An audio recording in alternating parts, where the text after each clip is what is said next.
Hi everyone, it's Patrick here from Kintsugi Hope. And thank you so much for thinking about partnering with us in terms of running wellbeing groups in your church and for your community. You know, there are many stats that have come out recently, hasn't there? But the one that really got me was the UN actually saying that they're acknowledging that COVID-19 is going to cause wide psychological distress. And the UN revealed last year that a person dies by suicide every 40 seconds. And yet governments spend less than 1% of their budgets on mental health care. The lockdowns relating to COVID-19 will create a tsunami of new mental health problems as well as accelerating existing ones. We've seen an increase in issues around trauma and domestic violence and just loss and grief and disappointment, I guess, with how things are going in so many ways. So we really would love you to consider running a wellbeing group for your church and for your community. It is not about being mental health experts. We're not. You know, a friend once said to me, if you went to the doctors and you went through a cancer journey, you'd probably expect chemo, radiotherapy, all the medication that you need to get through that. But to get through a cancer journey, you also need community, love, support, people coming alongside you. And it's the same with emotional and mental health. We're not the experts, but we can provide that community. Doctors have said to us, you know what? 5 minutes with me and some medication isn't going to solve this issue. Even an hour's counselling, as fantastic as counselling is, isn't going to solve this issue. We've got to have a joined up approach. So I describe our wellbeing groups as a little bit of Weight Watchers for wellbeing. I've been on Weight Watchers. And you get some tools, you get some friends, you get some community. A 12-week program looking at every aspect around emotional and mental well-being. You can run it on Zoom, you can run it in a garden, you can run it in a pub, you can run it back in your church if you're allowed. But you know what? We know there's a tsunami coming. We know there's probably going to be a recession coming, which will affect people's mental health even more. So I really want to encourage you to consider running a Kintsugi Hope wellbeing group in your church and in your community. Don't just take it from me, take it from the people that are running groups at the moment. They're running in so many different contexts. And I'm going to hand over to my lovely PA, Jess, and our comms coordinator, who's going to interview some of our group leaders, 3 different group leaders in different contexts, who are running Kintsugi wellbeing groups and or are looking to in the future. God bless you. But Jess, let me hand over to you.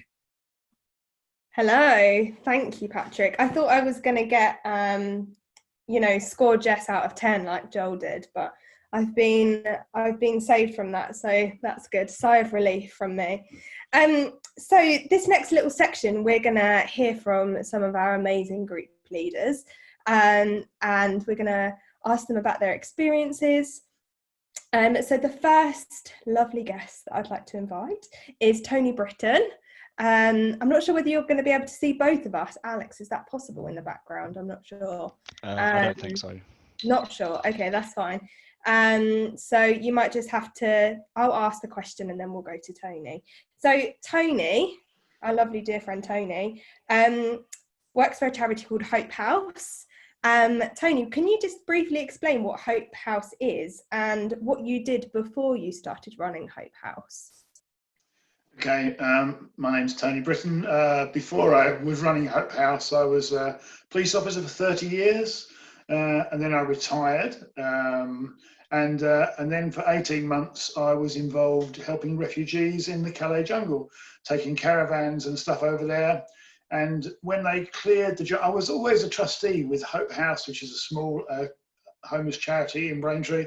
But on the same month they cleared the Calais jungle, which was at end of October 2016, we actually we bought a house as a charity in Braintree, our first house, and we opened up for homeless people. And we now have 2 houses in Braintree, and we take homeless people from the street or via the council. And we are a little bit different from other homeless organisations I would say that we love the people that we have in our houses. So that's us as Hope House. Yeah. That's amazing. And you've actually run a Kintsugi Hope Wellbeing group with the guests at Hope House. How did that go? How did they respond to the groups? So we have people from a variety of backgrounds and very broken backgrounds, addictions and mental health issues, and some of those quite big issues. And I got involved with Kintsugi and went along to many of the honesty over silence things, and it's just like, this is just brilliant. We've got to do this. The problem is that none of the people in the house are Christian, and I am. But so how do you run a Kintsugi Hope group with non-Christians in a homeless centre? So we just launched it, and I spoke to Di and Ludovina, and we launched this, and I was quite scared really, because how are they going to take this? I'm going to come from a Christian perspective, quite gentle perspective, but and also my assistant group leader wasn't a Christian either. But I've got to say, it just went amazingly. They just engaged, and in fact, they wouldn't stop talking. So we ran the course at a nearby church, and they wouldn't go home. So we're getting to 10 o'clock. We started at 7:30, we had a meal first, and then they just wouldn't go home. They wouldn't stop talking, and they just engaged. And I was amazed that, and they just, everyone in the house stayed the whole course, and it was just an amazing result. That's so encouraging, isn't that amazing?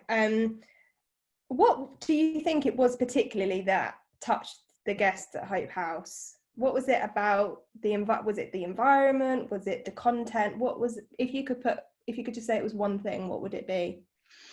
I think it's actually in the name. It's honesty.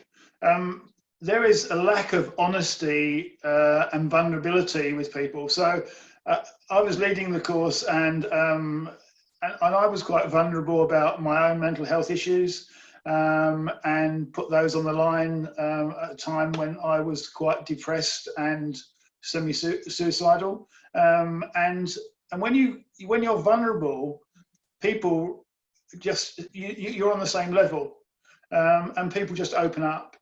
And they did that. People just opened up, and so it was the honesty, the vulnerability, just being yourself. Jesus said we should be the truth, and He is the truth. And when you tell the truth, it breaks down barriers, and people just are themselves, and it allows God's love to touch people.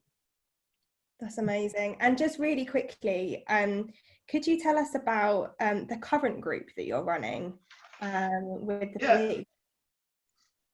Yeah, that's a bit different, because I've also been involved in the Christian Police Association. I'm on the national board of that, and I got Patrick to come along to the leaders conference, and so we've got a huge interest in the Christian Police Association, and we are now in week 7 of running a Kintsugi Hope course online, and with people from Suffolk, Norfolk, and Lancashire.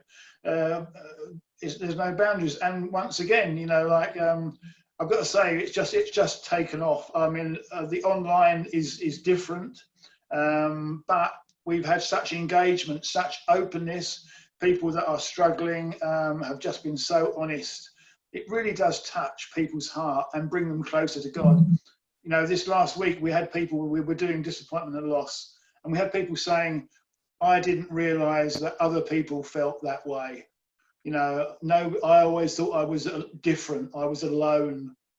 It just breaks down barriers in an amazing way.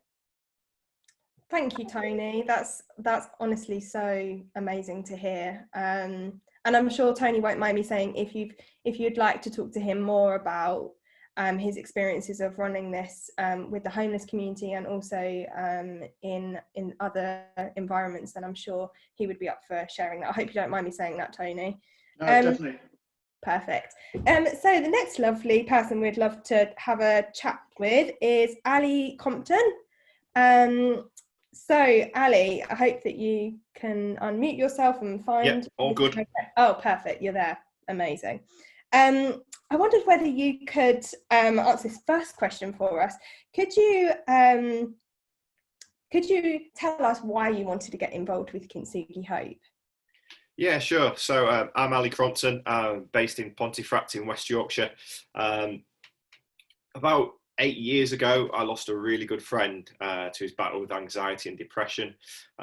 Sadly, it was one of those stories. He was a good, solid Christian, lovely guy, but he'd been given some really bad advice by church, kind of around his medication, around his faith. And yeah, I say, sadly, he lost his battle. And I'm really encouraged that actually the church is taking some really good strides in terms of mental health now, and actually moved on a long way even from that short 8 years ago. So that was kind of like probably the initial trigger for me, kind of wanting to do something positive to make a positive difference. I've been working for Five Towns Church for about 5 years now, heading up community and mission. And then recently, about 2 years ago, there was a spate of local young people committing suicide just in our local area. And again, it was about the third email that dropped on my desk of a young person. It happened to be one that I knew from an alternative learning provision centre that I'd worked with. And it was that moment where I just kind of felt we need to do something. There needs to be something that we have to do. I couldn't just sit there and not do anything. So I got a team of volunteers from our church, got trained up in mental health first aid.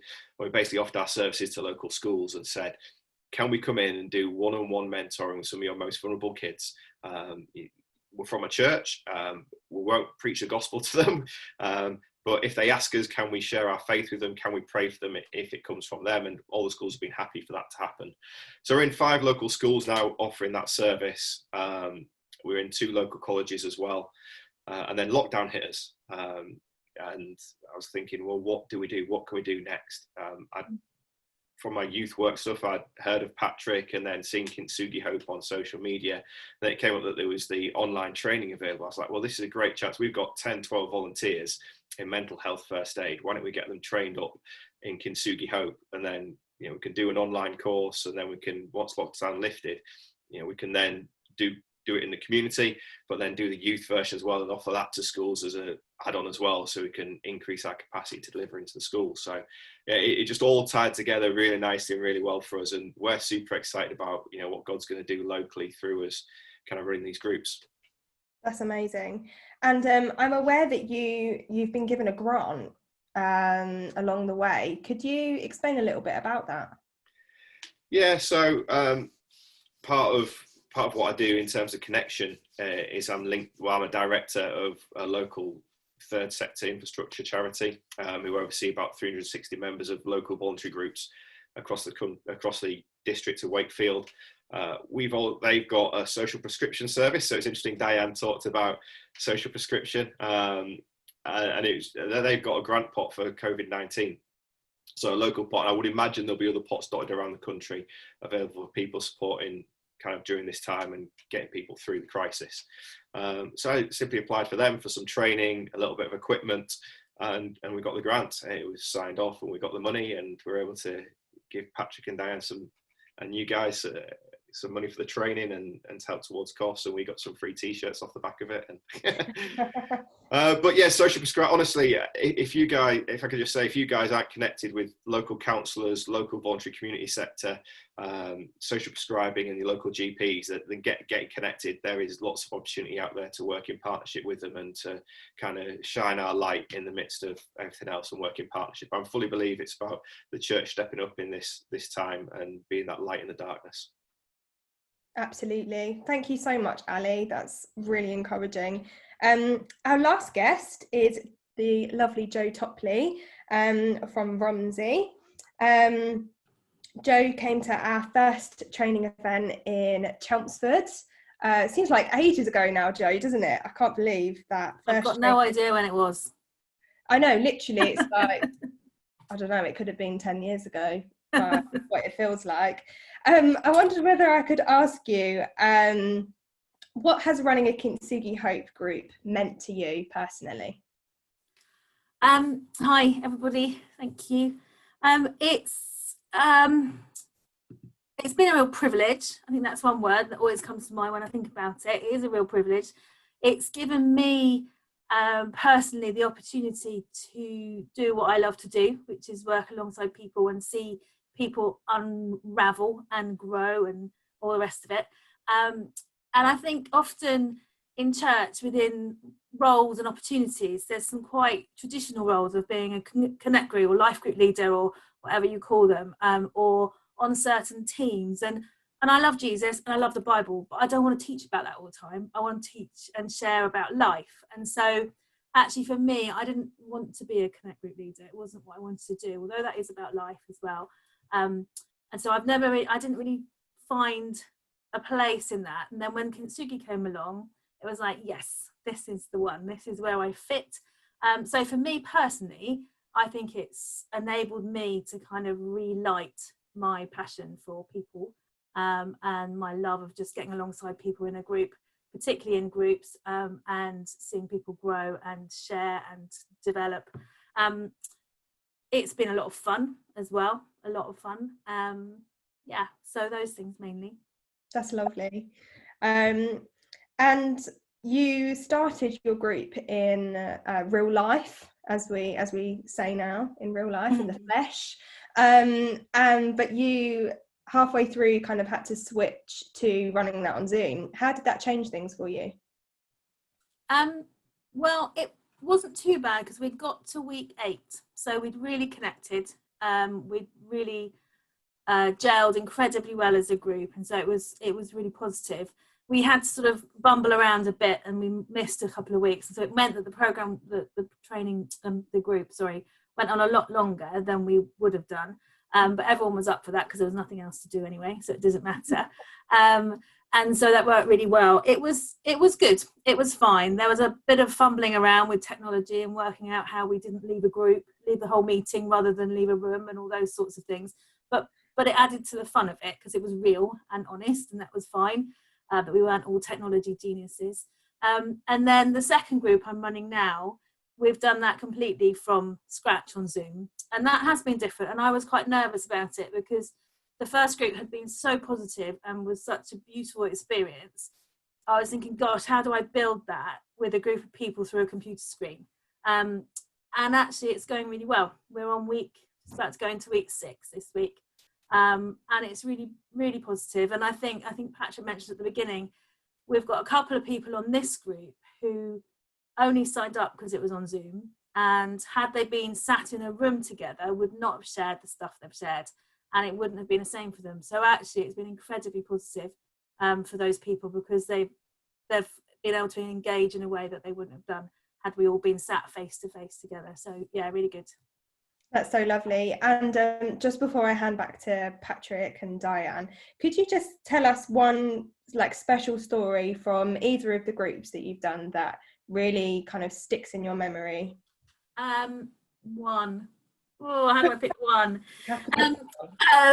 There's a couple. There are lots, but the one that sticks with me is that we had a couple on our first course, and the guy, he I don't know if you've seen, but we did a little video about it and we put it out, so you may have seen this already, but he shared really honestly about his depression, and he hadn't shared kind of publicly about that before, and so it was really kind of a pivotal point for them. And what's happened is that they've now gone on, so when it got to the end and we decided that we actually had to finish meeting together on Zoom, they're now leading a group together as a connect group with the people that weren't in connect groups. And so it's enabled that to continue as a community, and they're now bringing people into that community. So that's released me to then go off and do my new group while they're carrying on with some of the same people, not all of them, but probably half of the group. So for me, that was a real highlight, was to see someone start the journey and now they're running their own connect group and other people are joining in with that. And the other thing that I think just sticks in my mind through all of it is a few comments that people made when we did the big evaluation at the end, was how there was no Christian comparison.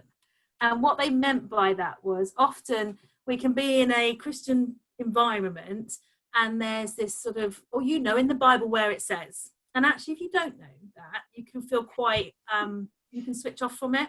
Yeah. But because the focus isn't around that, it's around us and our well-being, they felt really comfortable and really able to contribute and join in. So those would be 2 things.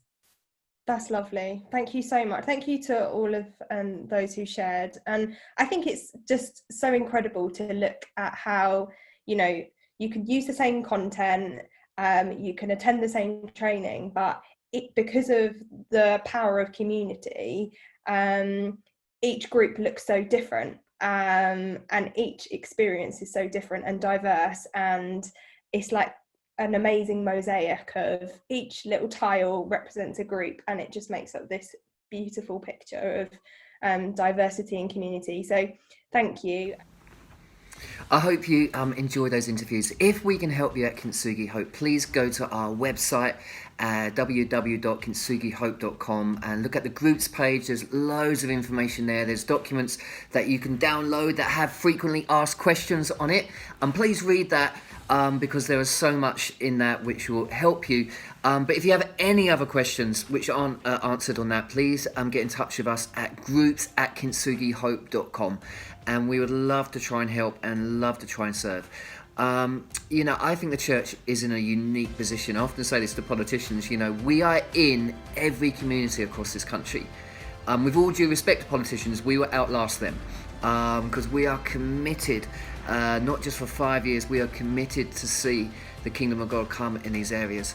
And there is an internal transformation that happens when someone realizes that they're loved by God. There is a transformation that happens in the beauty of finding the mercy of God. And so can I really encourage you to really think about starting a Kintsugi Hope Wellbeing group in your community, and please get in touch with us if we can help. God bless you.